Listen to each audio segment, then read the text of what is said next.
Durante la crisis financiera del 2008, no solo el famoso inversor americano Michael Burry, protagonista en la película La Gran Apuesta, hizo una gran fortuna.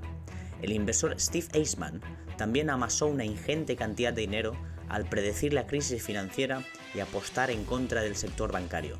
La semana pasada, Steve Eisman estuvo en la CNBC, donde fue entrevistado, y dio unas perspectivas bastante peliagudas sobre el sistema bancario americano actual después de la quiebra de Silicon Valley y ahora con todo lo que está pasando con Credit Suisse, un banco europeo con más de 5 billones de activos bajo su control, que está a punto de quiebra y va a ser comprado por otro banco. En este vídeo te explicaré qué dijo Eisman durante la entrevista, donde habló sobre el sistema financiero americano y donde también dio las claves para invertir en esta situación.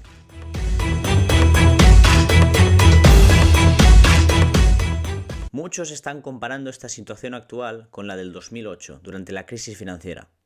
Pero no tiene nada que ver. Durante el 2008, el problema radicaba en que el balance de cuentas de los bancos no reflejaba los activos reales. Es decir, que los bancos mentían sobre el valor de los activos allí reflejados. Mientras ellos decían, los bancos, que estaban en posesión de cierta cantidad de activos, esos activos realmente tenían un valor mucho menor. Y eso llevó a la quiebra de muchos bancos como Lehman Brothers. En la situación actual, el problema de los bancos regionales americanos no es que hayan mentido en su balance de cuentas y hayan contado el valor de sus activos de manera incorrecta. El problema actual radica en el tipo de activos que dichos bancos regionales tienen. Los bancos regionales como Silicon Valley habían invertido cuando los tipos de interés estaban muy abajo. Los bancos regionales como Silicon Valley compraron bonos del Estado cuando los tipos de interés estaban muy abajo, próximos a cero. Eso no hubiese sido una mala idea si los tipos de interés hubiesen permanecido constantes. El problema ha sido que ahora, con la subida de los tipos de interés, esas inversiones en bonos del Estado tienen una rentabilidad paupérrima, lo cual ha obligado a muchos bancos regionales a vender sus bonos, incurriendo en una pérdida de capital permanente debido a que no había llegado la fecha de vencimiento de ese bono. En Estados Unidos hay una cosa que se llama el stress test. Es un test que se hace en los sectores bancarios americanos para simular unas condiciones pobres de la economía y para asegurarse que esos bancos puedan seguir adelante dadas esas condiciones pobres en la economía. Para Eisman, ese stress test no estaba reflejando la realidad, puesto que a pesar de mencionar la subida de los tipos de interés como un peligro, no hacía suficiente hincapié.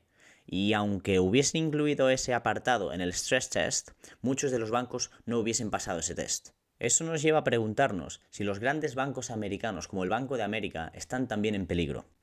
Para Eisman, la situación con los bancos grandes es totalmente diferente, aunque no significa que todavía no quede más dolor en los mercados.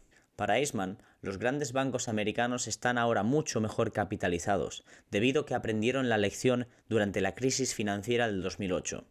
Aunque los bancos europeos no estén tan bien capitalizados como los americanos, siguen estando mucho mejor capitalizados que Silicon Valley, y ese es uno de los motivos por qué ha llegado a quebrar. Ahora, con la potencial quiebra de Credit Suisse, uno de los bancos más grandes de Europa, con más de 5 billones de activos bajo su control, uno se preguntará, ¿están los otros bancos en peligro? Uno podría pensar que Credit Suisse es un banco demasiado grande para quebrar. Existe la concepción de que cuando un banco es muy grande, los estados no deberían dejar quebrar ese banco por las consecuencias económicas que eso llevaría a la población y a las finanzas de ese país.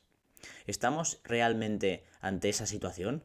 ¿Puede el Estado suizo dejar quebrar a Credit Suisse? Pues bien, la respuesta no es tan clara, puesto que el banco Credit Suisse representa más del 60% de la economía de Suiza.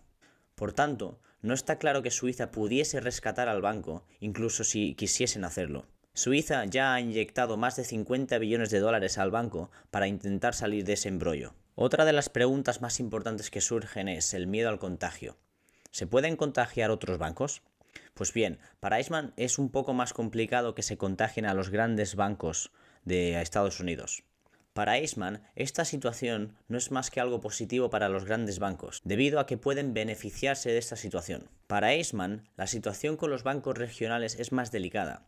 Los depósitos de los clientes de los bancos regionales no están tan asegurados por la FDIC, la Corporación Federal de Seguros de Depósitos, la entidad americana que cubre los depósitos de los clientes en el sector bancario americano. En resumen, los bancos regionales pequeños americanos no tienen cubiertos los depósitos de la misma manera que los tienen los grandes bancos americanos. ¿Significa eso que debemos invertir en grandes bancos americanos? Para Eastman, la respuesta no es del todo clara.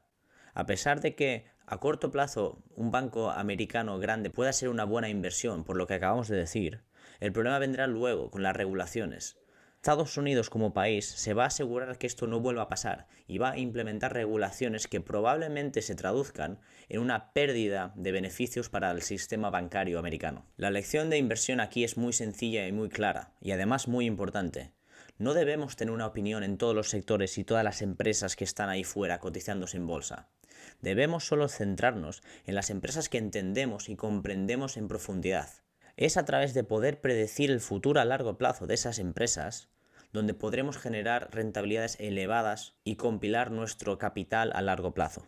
De hecho, eso mismo dijo Warren Buffett en su última carta anual para sus accionistas, donde dijo que la mayoría de su capital ha sido generado por una docena de buenas decisiones a lo largo de su vida de inversor. Eso significa que en los últimos 60 años desde que Warren Buffett adquirió Berkshire Hathaway, su empresa, solo ha tenido que realizar una docena de buenas decisiones, lo que se traduce en una buena decisión cada 5 años de media. Para Eastman, todo esto nos lleva a un cambio de paradigma. Hasta ahora, la bolsa había permitido a muchos inversores hacer dinero invirtiendo en empresas tecnológicas que estaban con un precio muy elevado. Debido a que los tipos de interés estaban bajos, la gente quería correr el riesgo de invertir en empresas poco rentables con quizá mucho futuro por delante, y ahora esta situación está cambiando. Ahora vamos hacia carteras más diversificadas, con menos riesgo, debido a que esta situación económica que estamos sufriendo pondrá en peligro a muchas empresas, y por tanto el riesgo que se quiere tomar ahora es mucho menor comparado con el que se había tomado hasta ahora. Tanto ha sido el cambio que antes tener dinero en caja, en efectivo, no era una buena idea, debido a que la inflación te lo consumía, pero ahora con la subida de los tipos de interés, incluso los bonos del Estado empiezan a ser más atractivos y al tener un menos riesgo empezamos a ver ese movimiento, esa transferencia desde la bolsa hacia los bonos del Estado. Recordemos que desde el 2010 hasta el 2020 los tipos de interés eran muy bajos, lo que permitía a los inversores correr riesgos en la bolsa porque los bonos del Estado no podían dar una rentabilidad suficiente ni para combatir la inflación. Ahora mismo los bonos del Estado pueden dar un 4% anual. Es decir, que los inversores pueden asegurar un 4% anual casi sin riesgo.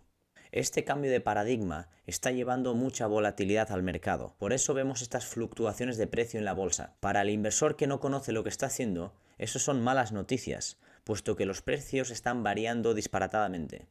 Para el inversor de valor que conoce las empresas en profundidad y busca empresas maravillosas, eso es una buena noticia. Esto nos permite adquirir empresas maravillosas que van a seguir adelante año tras año, generando beneficios para sus accionistas, independientemente de las condiciones macroeconómicas. Para Eastman, esto es solo la punta del iceberg, puesto que todavía nos quedan por ver las consecuencias reales de estas subidas de tipos de interés. Eastman piensa que también nos llevará algún tiempo en conocer eso. De todas maneras, si quieres aprender a invertir para poder generar tu capital, puedes encontrar mi libro Dinero Mañana, disponible en Amazon. Si te ha gustado este vídeo, dale like y suscríbete al canal.